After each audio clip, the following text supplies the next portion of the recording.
तामुलपुराव MP नबकुमार सरनियानि इउपिपिएल आरो जिएसपिनि गेजेराव जानाय माखासे बेरफुंसार बिबुंथि। তেওঁলোকে হয়তো আৰু 2-1 বছৰ আগতে খেলা হ'ব। মই আজি কোনো নবহলে দিনে কোকৰাঝাৰত নাই বুলি গম পাব কাউন্সিলৰ সিদ্ধান্তৰ পৰা মই ভাবো কোকৰাঝাৰত তেওঁলোকৰ এন্ট্ৰিটো বন্ধ হৈ যাব।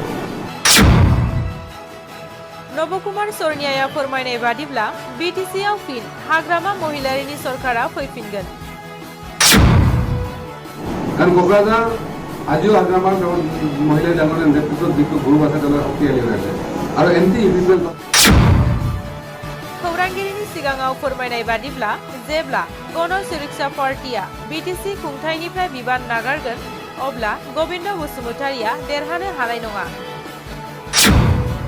তেওঁলোকে কাউন্সিলৰ পৰা অব্যাহতি দিয়ে অহা বছৰত কোনো গোবিন্দ বসুমতাৰী আৰু জিকিব পৰা কোনো কণ্ডিশ্যন নাথাকে আৰু কোকৰাঝাৰত बिजेपि इउपिपिएल जिएसपिजों लोगो दंमोनब्ला सावरायनो थाखाय मानो गण सुरक्षा पार्टिखौ लेंहरखो होननानै बुंथिदों नबकुमार सरनियाया।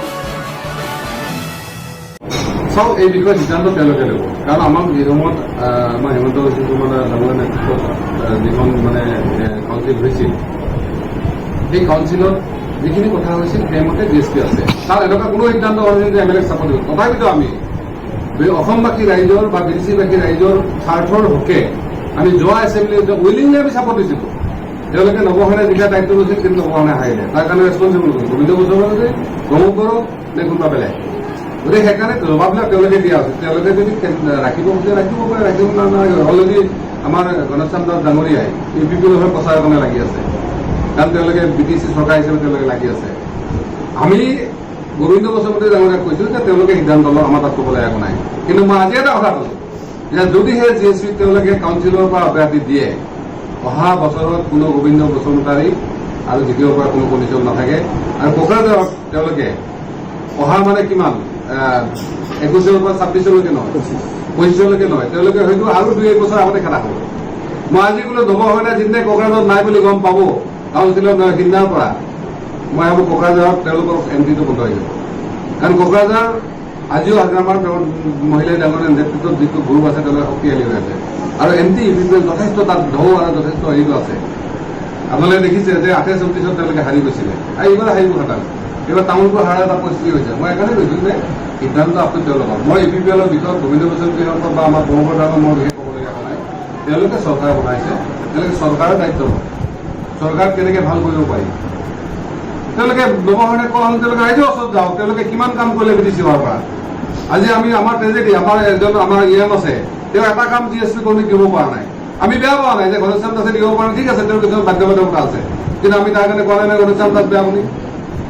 গতিকে তেওঁৰ বিবেক আছে তেওঁ যদি সঁচাকৈ জিএছপি মানুহ হয় গণেশচান্দ দাস তেওঁ জিএছপি হৈ লাগিব আৰু তেওঁ যদি বেলেগৰ হৈ লাগি গ'লে তেওঁৰ ইএমটো বচাবলৈ বচাওক কিন্তু যিদিনাই গম পাব যে জিএছপি ল'ব হয় নে নাই সিদিনা কিন্তু গণেশচান্দ দাসক তেওঁলোকে বাহিৰ কাৰণ অলৰেডি গোবিন্দ বসুমতাৰী ইংগিত কিহৰ কাৰণে দিছে আফটাৰ এছেম্বলি ইলেকশ্যন হাগ্ৰামা মহিলা ডাঙৰ 4-5জন ইএম হৈ আছে তেওঁ হয়তো নহয়।